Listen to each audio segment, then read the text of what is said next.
بسم اللہ الرحمن الرحیم الحمد للہ وکفا وسلام علی عباده الذین اصطفى اما بعد فاعوذ باللہ من الشیطان الرجیم بسم اللہ الرحمن الرحیم الم نجعل له فی عینین ولسانا وشفتین وقال رسول اللہ صلی اللہ تعالی علیہ وسلم المسلم من سلم المسلمون من لسانه ويده او كما قال علیہ الصلاۃ والسلام۔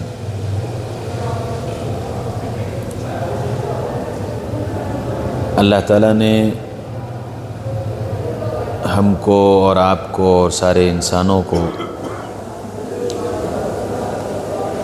اگر غور کریں تو جسم میں بے شمار نعمتیں عطا فرمائی ہیں، اور ہر نعمت ایسی ہے کہ اس کا کوئی بدل نہیں۔ اللہ تعالیٰ نے قرآن میں جو نعمتیں ہم کو دی ہیں، کچھ نعمتوں کا تذکرہ بھی کیا ہے، جیسے آنکھوں کا تذکرہ کیا کہ کیا ہم نے تمہارے لیے آنکھیں نہیں بنائیں، پھر زبان کا تذکرہ کیا کیا ہم نے زبان نہیں بنائی، پھر ہونٹوں کا تذکرہ کیا کہ کیا ہم نے تم کو ہونٹ نہیں دیے۔ اسی طرح جسم کے اور بھی اعضاء کا ذکر الگ الگ جگہوں پر اللہ تعالیٰ نے کیا ہے، اور ان اعضاء کا تذکرہ کر کے پھر یہ یاد دلانا کہ یہ سب میں نے دیا ہے، دو باتیں سمجھانے کے لیے ہے۔ پہلی بات تو یہ کہ تھوڑی سی پریشانی، تھوڑی سی آزمائش، تھوڑے سے امتحان سے پریشان نہ ہو اور مایوس نہ ہو،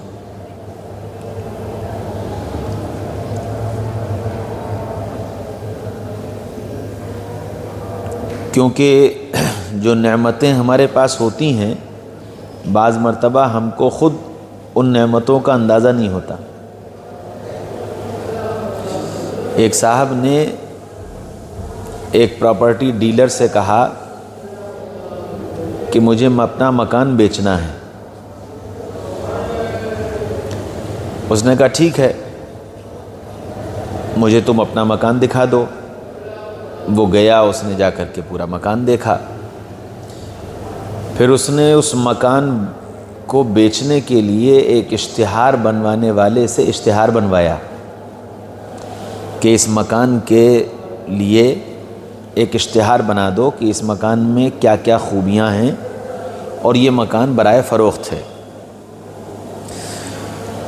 تو اس نے اشتہار بنایا کہ جو مکان برائے فروخت ہے اس مکان کی خوبیاں یہ ہیں کہ اس میں لان ہے، اس میں سوئمنگ پول ہے، اس میں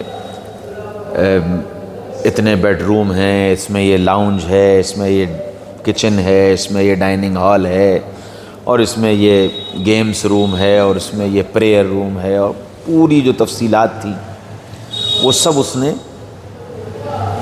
جمع کر کے اور ایک اشتہار بنایا۔ جب وہ اشتہار اخبار میں چھپا تو وہ جو مالک مکان تھا اس نے اس اشتہار کو پڑھا، تو وہ پڑھ کر کے واپس اس پراپرٹی ڈیلر کے پاس آیا، کہنے لگا کہ اتنے اچھے مکان میں میں رہتا ہوں، مجھے تو پتہ ہی نہیں تھا، مجھے نہیں بیچنا اس مکان کو، میں تو ایسے مکان کا خواب دیکھتا تھا کہ یہ بیچ کر کے ایسا مکان لوں گا، مجھے یہ نہیں پتا کہ میرے پاس اتنا اچھا مکان پہلے سے موجود ہے۔ بالکل اسی طرح اللہ تعالیٰ نے ہم کو جو نعمتیں عطا فرمائی ہیں ان نعمتوں کا ہمیں احساس ہی نہیں ہے کہ ہمارے پاس کتنی بڑی بڑی نعمتیں ہیں۔ تو اس لیے اللہ تعالیٰ جگہ جگہ قرآن میں جو نعمتیں ہم کو ملی ہوئی ہیں ان کا تذکرہ کرتا ہے۔ تذکرے کے دو مقصد ہیں، ایک تو یہ کہ ہم کو یاد آ جائے کہ اللہ نے ہم کو یہ نعمتیں عطا فرمائیں، دوسرے پھر ان نعمتوں کی ہم قدر کرنے والے بن جائیں، اور تیسری چیز ان نعمتوں کی حفاظت کرنے والے بن جائیں۔ آدمی کو اللہ تعالیٰ کوئی قیمتی چیز دے تو لازمی چیز یہ ہے کہ اس کی قدر بھی کرے اور اس کی حفاظت بھی کرے۔ تو جو اللہ تعالیٰ نے نعمتیں عطا فرمائی ہیں، ان نعمتوں میں آج کی اس مجلس میں زبان کی نعمت کا ذکر ہوگا کہ اللہ تعالیٰ نے ہم کو زبان کی نعمت عطا فرمائی ہے۔ تو یہ کتنی بڑی نعمت ہے، آپ ذرا اندازہ لگائیے۔ اللہ تعالیٰ نے اتنا بڑا جسم دیا ہے، آنکھ کی تکلیف ہو تو زبان بولتی ہے، کان کی تکلیف ہو تو زبان بولتی ہے، پیٹ کی تکلیف ہو تو زبان بولتی ہے، گھر میں کوئی خوشی آ جائے تو زبان بولتی ہے، گھر میں کوئی غم آ جائے تو زبان بولتی ہے، اظہار محبت کی ضرورت ہو تو زبان بولتی ہے، اور اظہار نفرت کی ضرورت ہو تو زبان بولتی ہے۔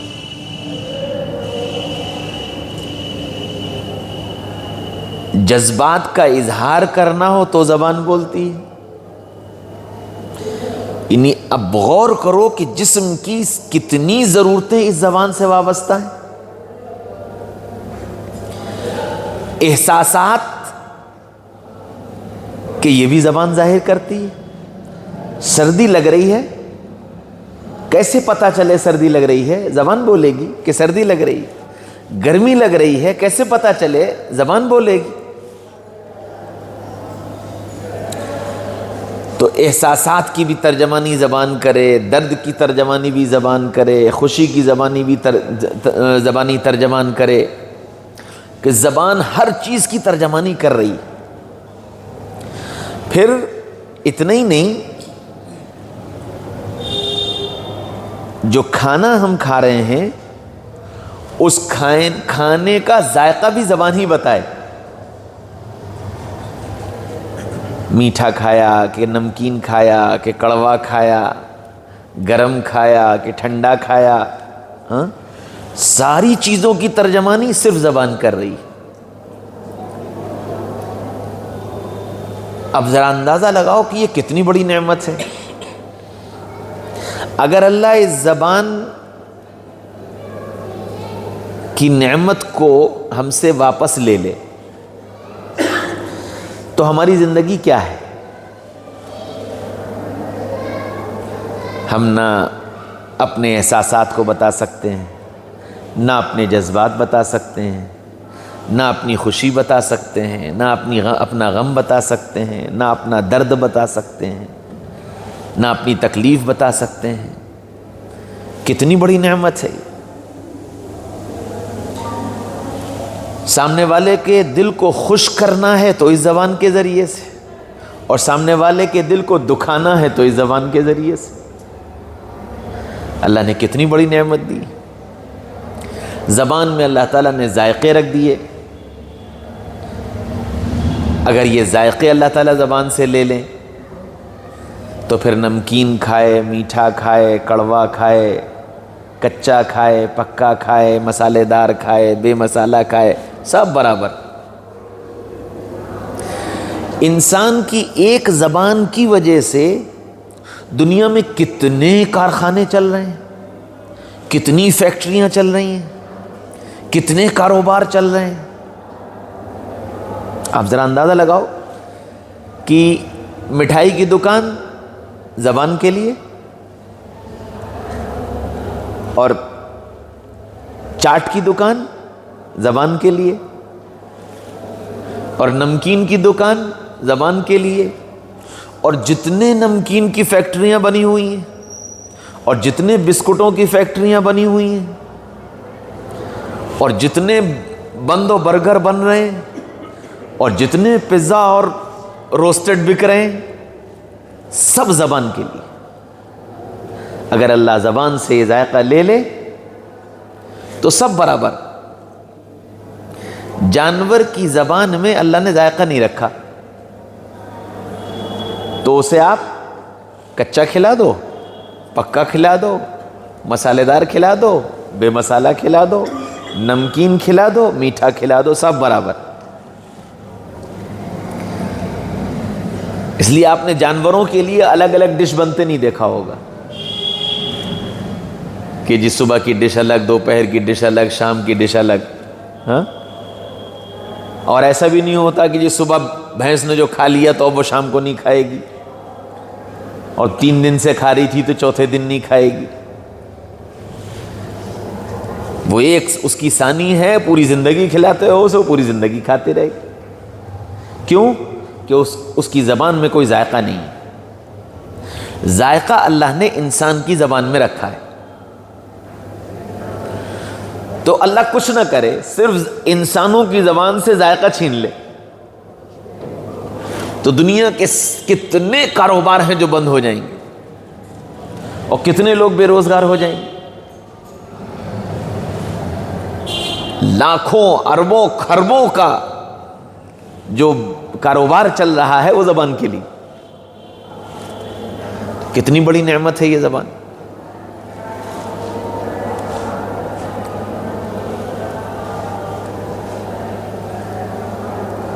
ڈاکٹر کے ہاں آپ چلے جائیے، ہر مریض اپنے مرض کو جو بتا رہا ہے زبان کے ذریعے۔ اگر یہ زبان سے اللہ تعالیٰ بولنے کی طاقت لے لے تو یہ اپنا دکھ، اپنا درد بھی نہیں بتا سکتا۔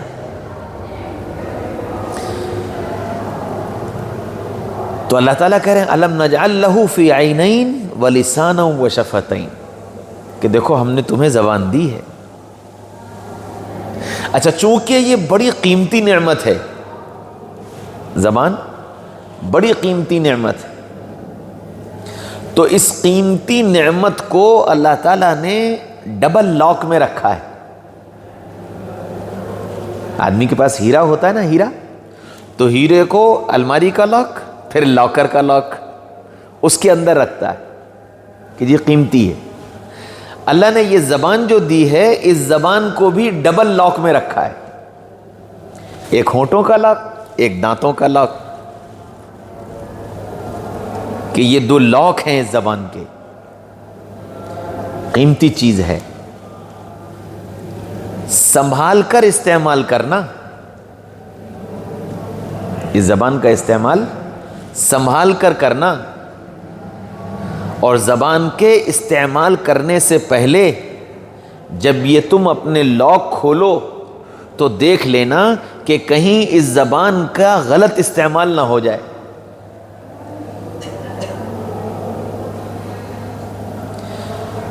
دنیا میں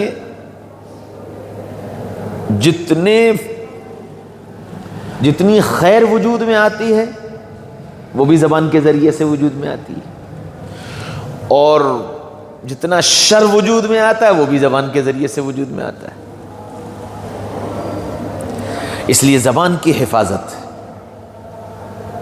کہ یہ زبان غلط استعمال نہ ہونے پائے۔ اتنی قیمتی اور اتنی خطرناک،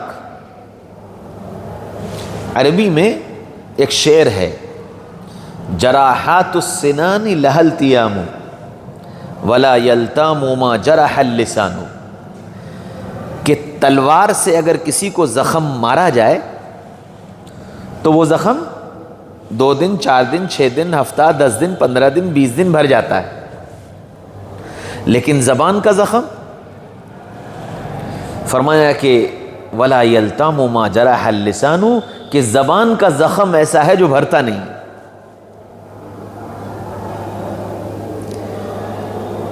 کسی سے بہت آپ کی دوستی ہے اور آپ نے ایک ایسا چبھتا ہوا جملہ اس کو بول دیا کہ وہ اس کے دل پر جا کر لگ گیا، لاکھ آپ معافی مانگ لیں، لاکھ آپ اپنی پوزیشن کو پہلے جیسی بنانے کی کریں، لیکن جب آپ کا چہرہ اس کے سامنے آئے گا تو آپ کا وہ جملہ اس کو یاد آ جائے گا اور وہ اسے تکلیف دے گا.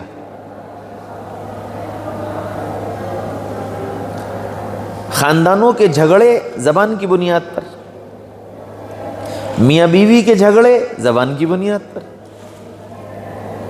اسی وجہ سے فرمایا من سکت سلم ومن سلم نجا، جو چپ رہا وہ محفوظ ہو گیا.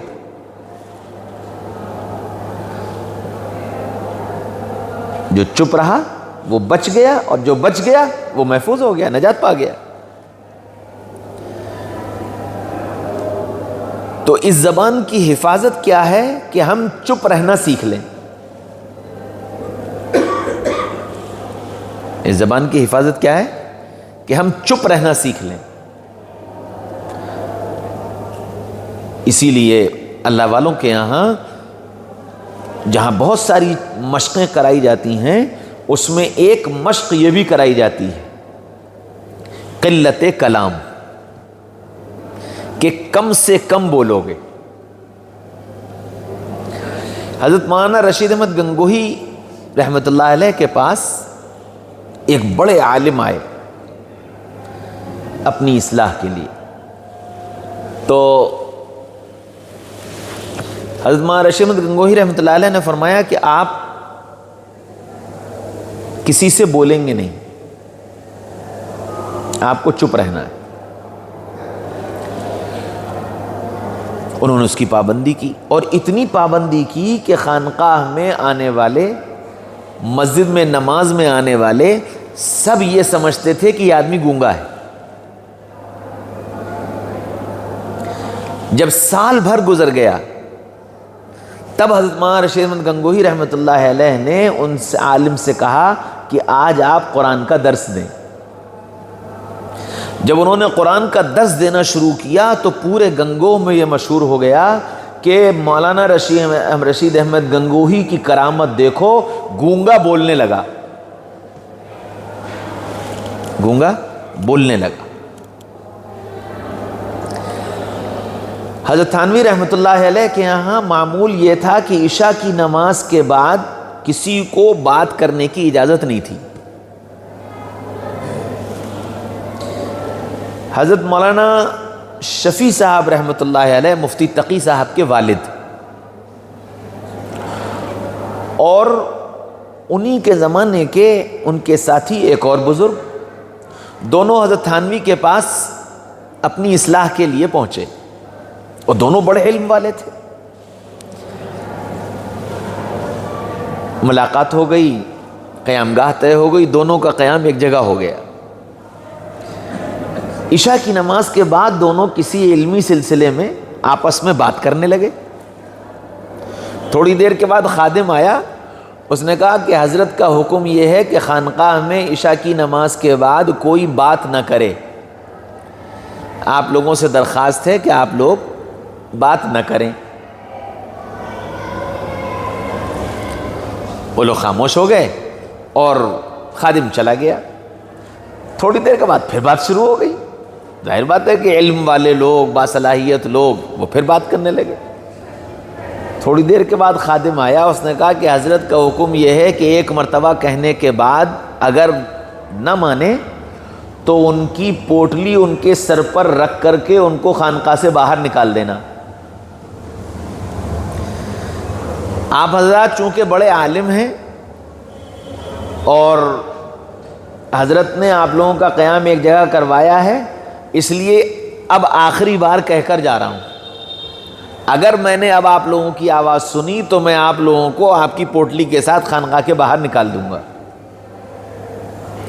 تب وہ دونوں خاموش ہو کر سو گئے.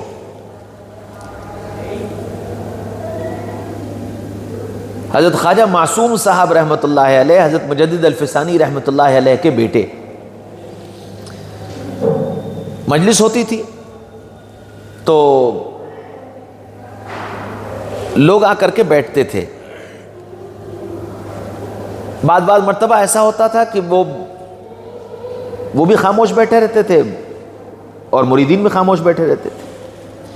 ایک مرتبہ کسی نے کہا کہ حضرت اگر یہ لوگ آتے ہیں، آپ ان کو کچھ نصیحت کر دیا کریں تو ان کو فائدہ ہو جائے گا۔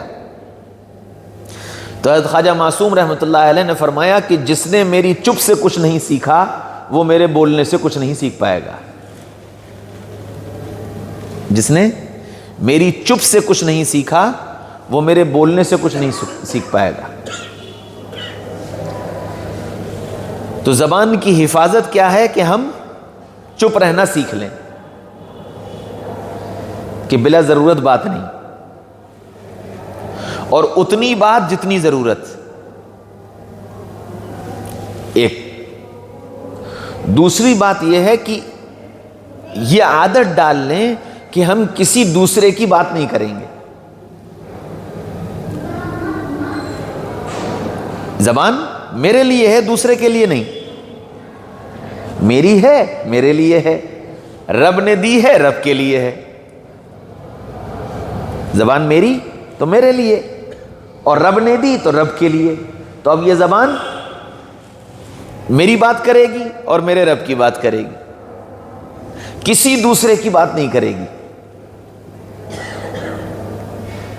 کیونکہ اگر یہ زبان دوسرے کے لیے استعمال ہوگی تو یہ نقصان ہی پہنچائے گی۔ کیونکہ شیطان کا سب سے بڑا ہتھیار انسان کی زندگی میں دو چیزیں ہیں، ایک آنکھ اور ایک زبان۔ شیطان جب کسی کو شکار کرتا ہے تو انہی دو راستوں سے کرتا ہے، آنکھ کے راستے سے اور زبان کے راستے سے۔ اس لیے کیا کرو کہ شیطان کو ان ہتھیاروں پر قابو نہ حاصل کرنے دو، کہ یہ شیطان نہ ہماری زبان پر قابو پا پائے اور نہ ہماری آنکھ پر قابو پا پائے، کیونکہ یہی دونوں بڑے ہتھیار ہیں جو انسان کو صحیح راہ سے غلط راہ پر لے جاتے ہیں، اور شیطان سب سے آسانی سے ان دونوں کا استعمال کروا لیتا ہے۔ ہم بیٹھیں گے، دوسروں کی بات شروع کریں گے اور ان کی تعریف سے بات شروع ہوگی،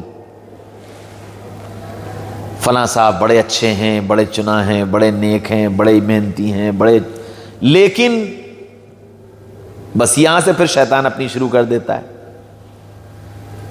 اور جیسے ہی اس نے لیکن کہلوایا، بس وہ لیکن کہلوا کے چلا جاتا ہے کہ ہم نے ٹریک بدل دیا۔ جیسے آپ نے دیکھا ہوگا کہ اسٹیشنوں پر پہلے جب گاڑی کا ٹریک بدلا جاتا تھا تو ایک آدمی بیٹھا رہتا تھا کہ جب گاڑی کا انجن اس پٹری پر سے اس پٹری پر لانا ہوتا تھا تو جیسے ہی گاڑی کا انجن اس پٹری کے قریب آتا تھا تو وہ ایک ہتھا ہوتا تھا، اس ہتھے کو یوں کھینچتا تھا، وہ گاڑی اس پٹری سے اس پٹری پہ آ جاتی تھی، اور وہ جیسے ہی انجن اس پٹری پہ آیا اس کا کام ختم، کہ اب سارے ڈبے اپنے آپ اسی پہ آ جائیں گے، کہ انجن جدھر چلا گیا یہ گاڑی کے سارے ڈبے اپنے آپ ادھر ہی چلے جائیں گے۔ بالکل اسی طرح شیطان جب ہم کسی کی بات، جب تذکرہ شروع کرتے ہیں، آپس میں باتیں شروع کرتے ہیں اور تیسرے کی بات شروع ہوتی ہے تو بات اچھی چل رہی ہوتی ہے، اور اچھی بات چلتے چلتے وہ ایک جملہ بولتا ہے، لیکن بس وہاں سے اس نے ہتھا نیچے کیا اور غائب، کہ اب یہ انجن ہمارے ٹریک پر آ گیا ہے، اب پیچھے کے ڈبے سب اسی پر آئیں گے۔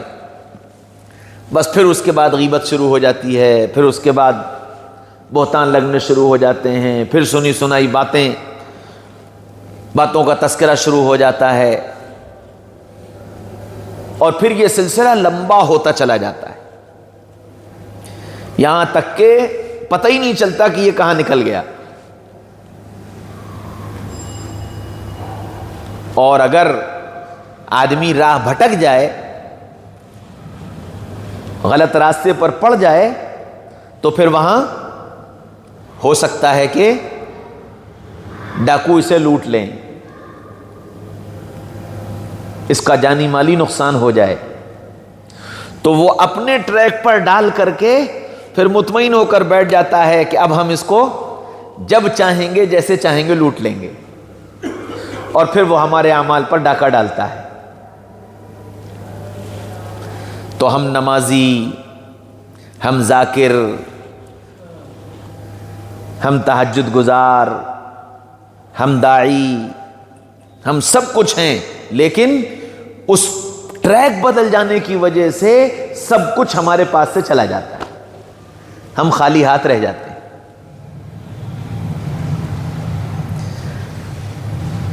اس سے بچنے کا راستہ کیا ہے کہ چپ اختیار کر لے کہ میں بات نہیں کروں، بلا ضرورت بات نہیں، اور کسی دوسرے کی بات نہیں، جتنی بات ہو اتنی کرے، نہ گھٹائے نہ بڑھائے۔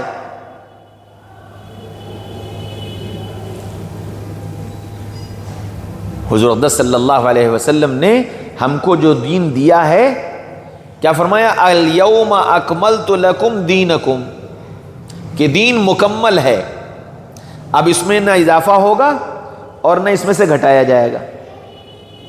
بالکل اسی طرح ہم اگر کسی کی کوئی بات دیکھیں اپنی آنکھ سے اور اس کو نقل کرنے کی ضرورت ہو تو اتنی ہی نقل کریں جتنی دیکھی، نہ اس میں اپنی طرف سے اضافہ کریں اور نہ اپنی طرف سے اس میں کمی کریں، کیونکہ اضافہ بھی نقصان دہ ہے اور کمی بھی نقصان دہ۔ اس لیے زبان کی حفاظت، زبان کا جو زہر ہوتا ہے یہ بہت اچھی اور خوبصورت زندگیوں کو خراب کر دیتا ہے۔ اسی وجہ سے بعض علماء فرماتے ہیں کہ زبان کا میٹھا بول ٹوٹے دلوں کو جوڑ دے گا اور زبان کا کڑوا بول جڑے دلوں کو توڑ دے گا۔ اس لیے زبان کے بول میٹھے ہوں، یعنی میری زبان سے کسی کے دل دکھانے والا جملہ نہ نکلے، کسی سے، ماں باپ بھائی بہن رشتہ دار دوست احباب پڑوسی ملنے والے ساتھ کام کرنے والے نوکر ملازم کوئی بھی ہو، میری زبان سے کوئی جملہ ایسا نہ نکلے جس سے سامنے والے کا دل دکھے۔ اسی وجہ سے پہلے زمانے میں بڑے کہا کرتے تھے کہ پہلے تولو پھر بولو، کہ میں کیا بول رہا ہوں، کیا بولنے جا رہا ہوں، اور جو بولوں گا اس کا کیا ری ایکشن ہوگا، سوچ کر سمجھ کر۔ اسی وجہ سے فرمایا کہ زبان کو سچ کا عادی بناؤ، کہ زبان سچ بولے، مذاق میں بھی جھوٹ سے بچو، مذاق میں بھی جھوٹ سے بچو۔ ہاں کوئی آدمی مذاق میں بات کو گھما کر کہہ دے، جیسے اللہ کے نبی صلی اللہ علیہ وسلم نے کہا، میں نے پہلے سنایا تھا کہ بڑھیا آئی کہنے لگی یا رسول اللہ میرے لیے دعا کر دیجئے کہ اللہ مجھے جنت میں ٹھکانہ دے دے۔ آپ نے فرمایا جاؤ جاؤ بڑھیاں جنت میں نہیں جائیں گی، جاؤ جاؤ بڑھیاں جنت میں نہیں جائیں گی۔ اب وہ رونے لگی، اس نے پھر کہا، آپ نے پھر انکار کر دیا، پھر کہا، پھر انکار کر دیا، پریشان ہو گئی۔ تو صحابہ نے پوچھا یا رسول اللہ کیا بڑھیا جنت میں نہیں جائے گی؟ فرمایا کوئی بوڑھا بڑھاپے کی حالت میں جنت میں نہیں جائے گا، تو یہ جو بڑھیا ہے یہ جوان ہو کر جائے گی۔ کوئی آدمی اس طرح کا مذاق کرے اجازت ہے، لیکن مذاق میں جھوٹ بولنا یہ زبان کے لیے نقصان دہ ہے۔ یہ زبان ہماری زندگی کو بنا بھی دیتی ہے اور ہماری زندگی کو بگاڑ بھی دیتی ہے۔ زبان ہماری عزت اور وقار کو بنا بھی دیتی ہے اور زبان ہماری عزت اور وقار کو مٹی میں ملا بھی دیتی ہے۔ اس لیے بہت سوچ سمجھ کر زبان کا استعمال. چھوٹی چھوٹی بات مرتبہ آدمی کا ذہن ہی نہیں جاتا ہے کہ زبان کی اتنی سی لغزش سے میری عزت پر اور میرے وقار پر کیا اثر پڑے گا.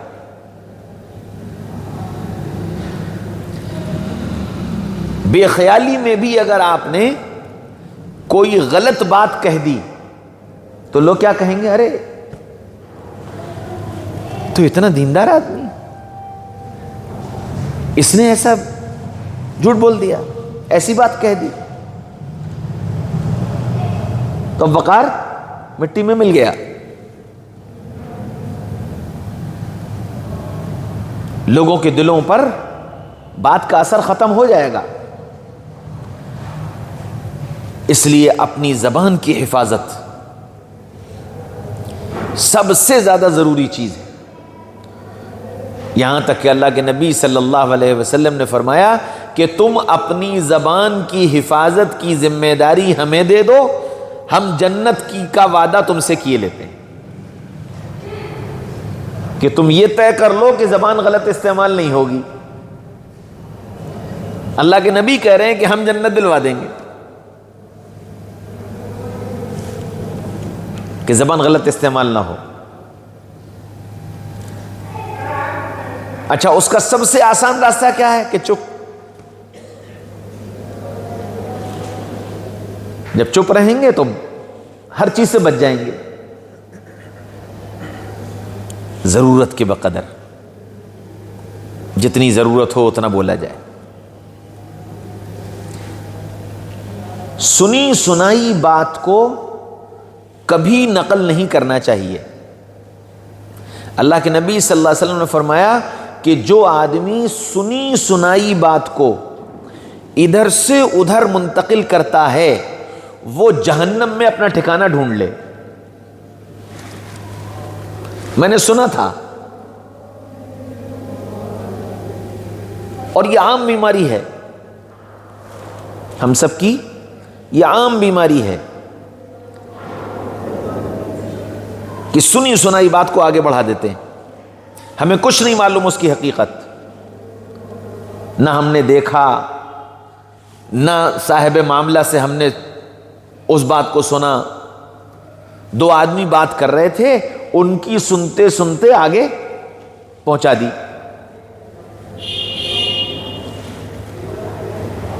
اللہ کے نبی صلی اللہ علیہ وسلم فرمایا کہ سنی سنائی بات کو آگے نقل کرنے والا پہلے جہنم میں اپنا ٹھکانہ ڈھونڈ لے. اس لیے کسی بھی حال میں جب تک بات کی تحقیق نہ ہو دوسرے سے اس کا تذکرہ کرنا حرام ہے.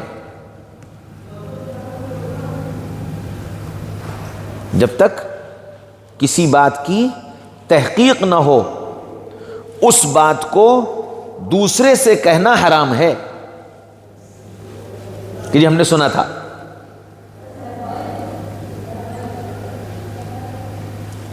اور ان چیزوں کو ہم گناہ سمجھتے ہی نہیں ہیں کہ یہ گناہ ہے.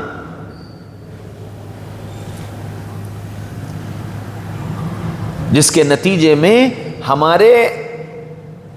ہمارا جو نیکیوں کا بینک بیلنس ہے وہ خالی ہوتا رہتا ہے.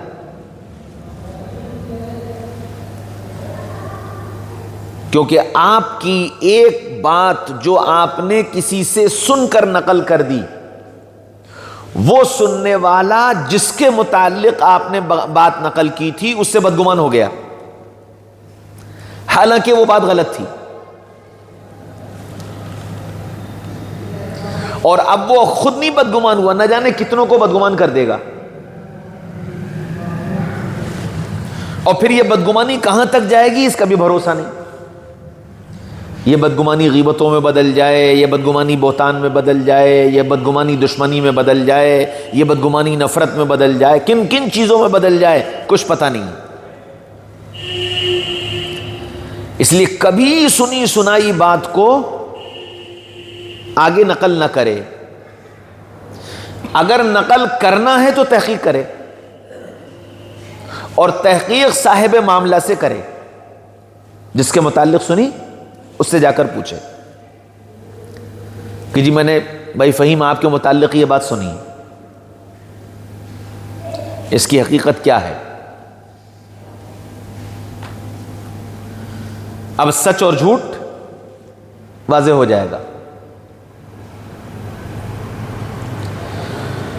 لوگ دوسروں سے پوچھتے ہیں، صاحب معاملہ کے پاس نہیں آتے، جس کے نتیجے میں بدگمانیاں پھیلتی ہیں۔ اور جیسے بدگمان ہونا گناہ ہے، ایسے ہی بدگمان کرنا بھی گناہ ہے۔ جیسے بدگمان ہونا گناہ ہے، ایسے ہی بدگمان کرنا بھی گناہ ہے، کہ کسی ایمان والے سے کسی کو بدگمان کر دیا جائے۔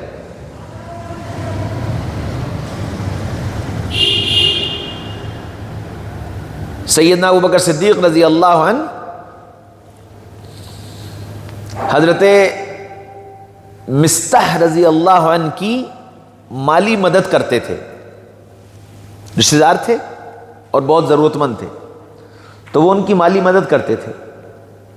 حضرت عائشہ رضی اللہ عنہا پر جب منافقوں نے تہمت لگائی تو اس تہمت کے الزام سے حضرت مستح بھی سنتے سنتے متاثر ہو گئے۔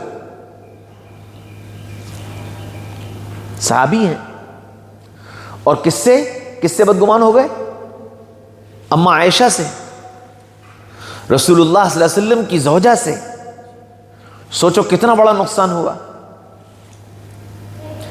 اللہ تعالیٰ نے حضرت عائشہ کی برات نازل کر دی، قرآن آ گیا کہ نہیں یہ سب منافقوں کی پھیلائی ہوئی باتیں ہیں۔ اب بات کیا تھی کہ سنی سنائی بات کو آگے بڑھایا گیا تھا۔ حضرت عائشہ اپنے ہار کی وجہ سے پیچھے رکی تھی، اور حضرت صفوان ابن امیہ جو پورے قافلے کی نگرانی کے لیے پیچھے روکے گئے تھے کہ جب قافلہ آگے نکل جائے تب تم پیچھے سے آؤ، تاکہ کسی کا کوئی سامان اور کوئی چیز رہ گئی ہو تو وہ ضائع نہ ہو جائے۔ منافقوں نے کیا پھیلا دیا، او ہو یہ عائشہ جو ہار کا ادھم مچا رہی تھی، ہار کھو گیا، ہار کھو گیا۔ نعوذ باللہ ان کا صفوان سے کوئی چکر تھا۔ اور یہ بات مدینہ میں پھیلا دی گئی۔ سنی سنائی بات کا اثر اتنا ہوا کہ اللہ کے رسول نے بھی آ کر حضرت عائشہ سے یوں کہہ دیا کہ عائشہ اگر تم سے غلطی ہو گئی ہے تو اللہ سے معافی مانگ لو۔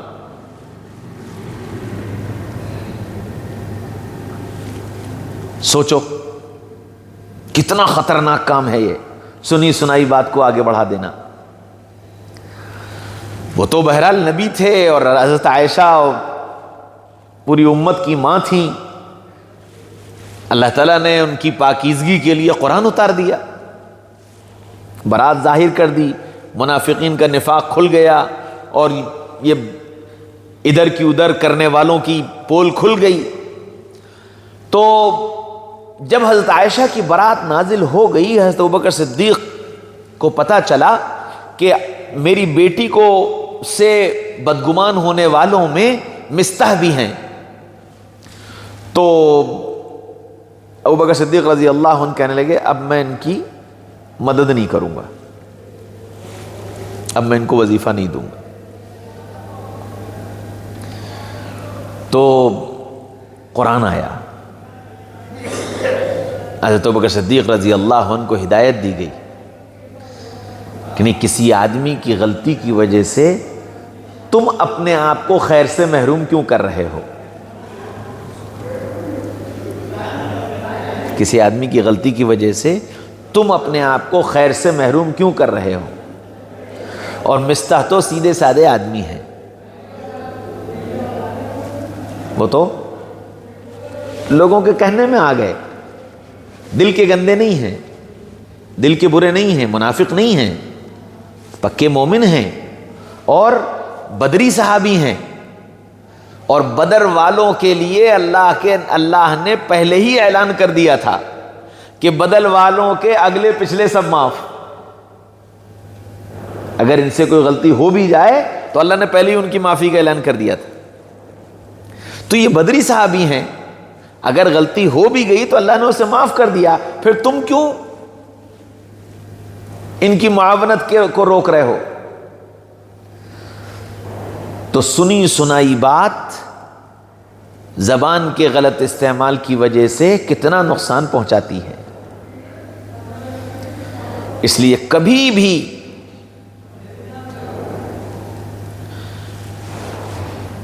ہم جب کسی سے یہ کہتے ہیں نا کہ دیکھو ہم نے کسی کو نہیں بتایا ہے, بس تمہیں بتا رہے ہیں, تو جب ہم نے کسی دوسرے کو یہ بات کہہ دی تو وہ بات اب امانت نہیں رہی, وہ تو پتہ نہیں کہاں تک پہنچ جائے گی.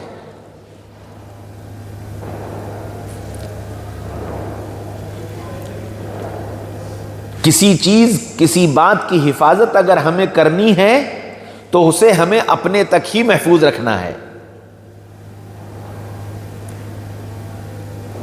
ورنہ یہ بات اگر ہماری زبان سے نکل گئی تو پھر پتہ نہیں کہاں تک جائے گی. اس لیے اپنی زبان کی حفاظت کی فکر کہ میری زبان غلط استعمال نہ ہونے پائے, کیونکہ یہ زبان کا زہر جو ہے وہ بہت خطرناک ہے, بہت خطرناک ہے. رشتوں کو توڑ دے, خاندانوں کو توڑ دے, گھروں کو توڑ دے, پارٹنروں کی پارٹنری توڑ دے, دوستوں کی دوستی توڑ دے.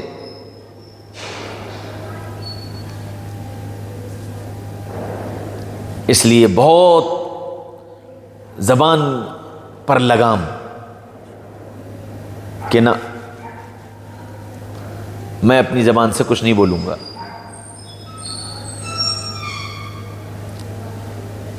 جب شیطان ساری راہوں سے مایوس ہو جاتا ہے کہ ہم اس آدمی کو کسی راستے سے گمراہ نہیں کر سکتے, تو پھر شیطان کا آخری حربہ اس کی زبان پر قابو پا لینا ہوتا ہے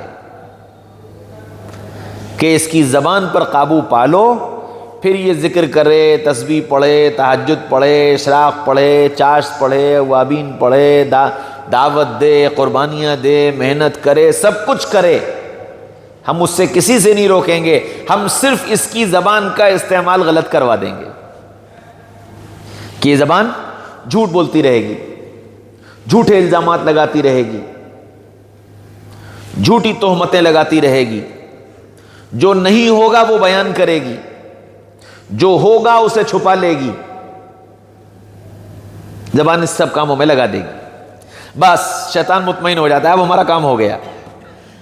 اب نہ تہجد اس کی اپنی رہی, نہ ذکر اس کا اپنا رہا, نہ اشراق چاشت اوابین اس کے اپنے رہے, نہ دعوت اور قربانی اس کی اپنی رہی, سب ختم.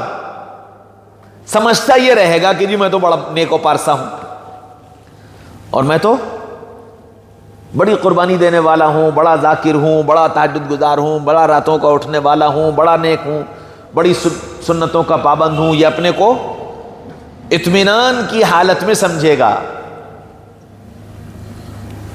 یہ اپنے کو اطمینان کی حالت میں الحمدللہ, حالانکہ ان ساری چیزوں میں اس کے چھید ہو چکا ہوگا, ساری چیزوں میں چھید ہو چکا ہوگا. جیسے ایک آدمی بازار گیا اور بازار سے ایک تھیلی میں دودھ لیا, ایک تھیلی میں دہی لیا, ایک تھیلی میں جوس لیا, ایک تھیلی میں جو ہے وہ کولڈ ڈرنک لی, الگ الگ چیزیں الگ الگ تھیلیوں میں لے لی. اور ایک لڑکے نے ایک پن لے لی ہاتھ میں, اور وہ ساری تھیلیوں میں چھید کرتا چلا گیا, ساری تھیلیوں میں چھید کرتا چلا گیا. گھر پہنچتے پہنچتے وہ ساری تھیلیاں خالی ہو گئیں. ارے میں تو سب بھر کے لایا تھا. بالکل اسی طرح میں اور آپ, میرے ہاتھوں میں تھیلیاں ہیں, تہجد کی تھیلی, اشراق چاش توابین کی تھیلی، ذکر کی تھیلی، دعوت کی تھیلی، قربانی کی تھیلی، ہاں، اور صدقات کی تھیلی، مجاہدات کی تھیلی، راتوں کے جاگنے کی تھیلی، یہ ساری تھیلیاں ہیں۔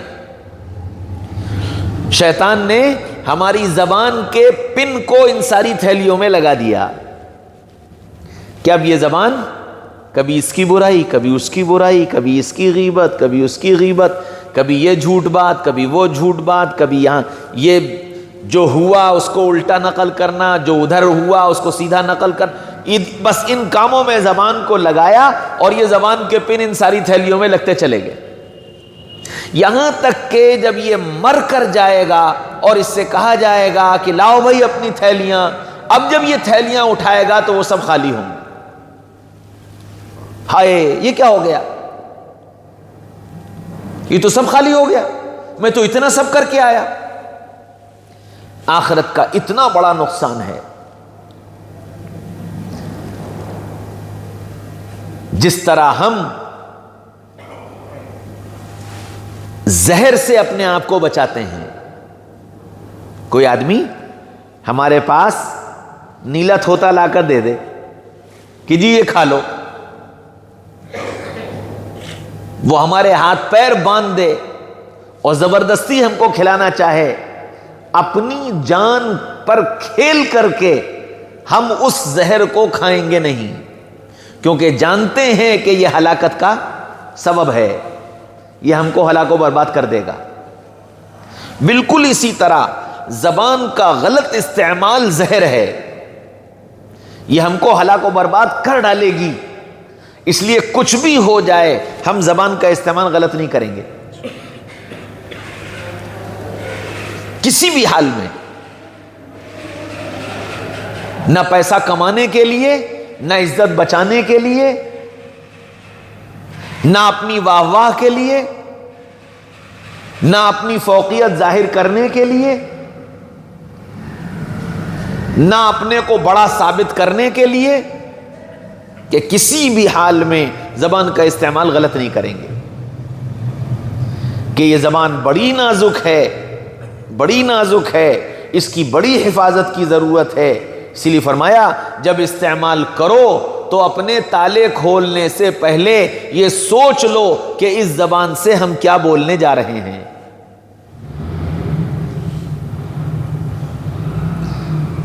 چونکہ چابی تمہارے پاس ہے اس لیے تمہیں اختیار ہے، جیسے چاہے سے استعمال کر لو، لیکن یہ سمجھ لینا کہ اختیار ضرور دے رکھا ہے، حساب پورا لیں گے، حساب پورا لیں گے کہ بتاؤ تم نے اس زبان سے کیا کیا کیا۔ الیوم نختم علی افواہہم وتکلمنا ایدیہم، کہ کل قیامت کے میدان میں جس زبان کو تم اپنے اختیار سے چلایا کرتے تھے اللہ اس زبان کو بند کر دے گا کہ اب یہ تمہارے اختیار سے نہیں چلے گی۔ اب تو جو ہم پوچھیں گے وہ بتائے گی۔ اس لیے اپنی زبان کی حفاظت کی فکر کہ ہماری زبان غلط نہ استعمال ہونے پائے۔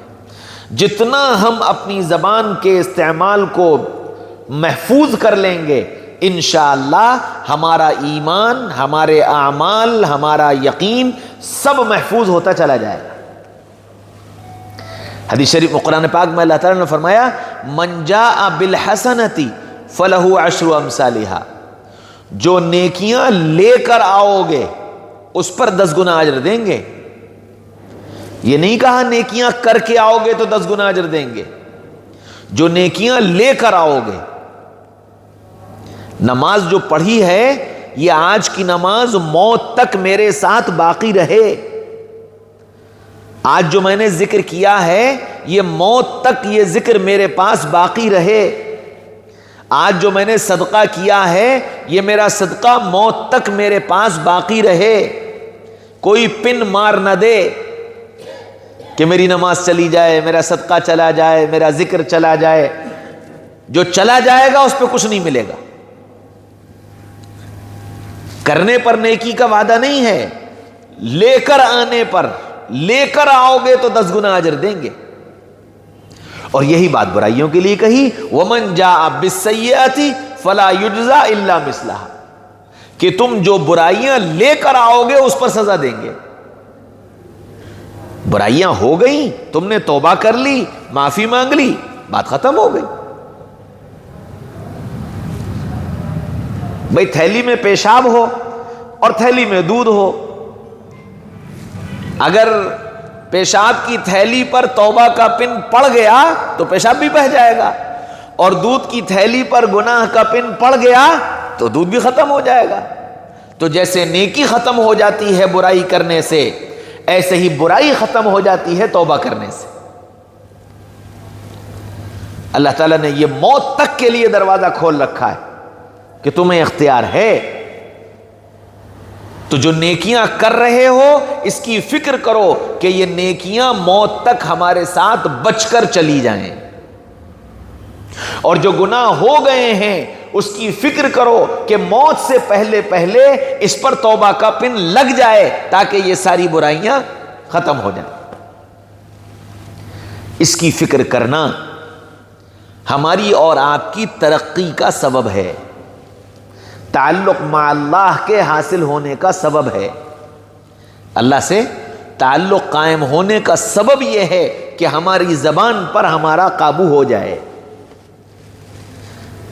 ہماری زبان پر ہمارا قابو ہو جائے. اچھا, زبان پر قابو ہوگا کیسے؟ کہ روزانہ اپنی زبان کا محاسبہ کرو, حساب لو کہ آج دن بھر میں تو کیا کیا بولی, صبح سے لے کر شام تک اس زبان سے میں نے کیا کیا بولا, اسے سوچو. جب شام کو سوچو گے تو یاد آئے گا, فلاں سے میں نے یہ بات کی, فلاں سے میں نے یہ بات کی, فلاں سے میں نے یہ بات کی, فلاں سے میں نے یہ بات کی. اب جب یہ باتیں یاد آئیں تو اب یہ دیکھو کہ اس میں کتنی باتیں صحیح کی, کتنی باتیں غلط کی, کتنا سچ بولا, کتنا جھوٹ بولا, کتنی غیبتیں کی, کتنی سنی سنائی بات نقل کی, کتنی اللہ کی تعریف کی, کتنا لوگوں کو ایمان کی دعوت دی. یہ سارے زبان کے بول سامنے آئیں گے. جو اچھا ہوا اللہ کا شکر ادا کرو, جو غلط ہو گیا توبہ اور استغفار کرو کہ اللہ غلطی ہو گئی معاف کر دیجئے, اللہ غلطی ہو گئی معاف کر دیجئے, اور آئندہ اس غلطی سے بچنے کا عہد کرو کہ اب آئندہ نہیں کروں گا. اور پھر فرمایا کہ اس گناہ سے بچنے کا ایک راستہ یہ ہے کہ تم نے جن کی برائیاں کی, جن پر جھوٹے الزامات لگائے, جن کی غیبتیں کی, جن پر تہمت لگائی, ان سے جا کر معافی مانگو کہ مجھ سے یہ غلطی ہو گئی. یہ دنیا ہے, اگر تم معافی مانگ لو گے, اللہ نے انسان کا دل اتنا نرم بنایا ہے کہ وہ معافی مانگنے والے کو عام طور پر معاف کر دیا کرتا ہے, الا یہ کہ بہت ہی زیادہ دل دکھا ہو. لیکن پھر بھی اگر توبہ اور معافی کا اصرار ہوتا ہے اور بعد کی زندگی اچھی ہوتی ہے تو وہ جس کا دل دکھا ہوا بھی ہوتا ہے وہ بھی معاف کر دیتا ہے. اگر یہاں سے معافی مانگ کر نہ گئے, کل قیامت کے میدان میں پہنچ گئے تو پھر وہاں معافی کا کوئی کالم نہیں ہے. وہاں تو پھر بدلے میں اپنی ساری نیکیاں دینی پڑیں گی, اور اگر نیکیاں نہ ہوئیں تو سامنے والے کے گناہ اپنے سر لینے پڑیں گے. اس لیے بہت سوچ سمجھ کر اپنی زبان کا استعمال. اللہ مجھے بھی اپنی زبان کی حفاظت کرنے والا بنا دے, اور آپ سب کو بھی اپنی زبان کا محافظ بنا دے. جتنی زبان محفوظ اتنے ہم محفوظ, اور جتنی زبان غیر محفوظ اتنے ہم غیر محفوظ. اس لیے ہر وقت اس بات کا خیال کہ میری زبان سے کسی کا دل نہ دکھے, میری زبان سے کوئی غلط بات نہ ہو, میری زبان سے سنی سنائی بات کہیں آگے نہ پہنچائی جائے, اس کا پورا اہتمام کریں. راستہ کیا ہے کہ چپ اختیار کر لیں, بلا ضرورت نہ بولیں, کسی دوسرے کی بات نہ کریں.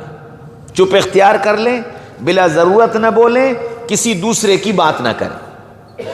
انشاءاللہ اگر اس کا اہتمام کر لیں گے تو زبان محفوظ ہو جائے گی, اور زبان محفوظ ہو جائے گی تو ہم محفوظ ہو جائیں گے. اللہ ہمیں بھی توفیق نصیب فرما دے, آپ سب کو بھی توفیق نصیب فرما دے.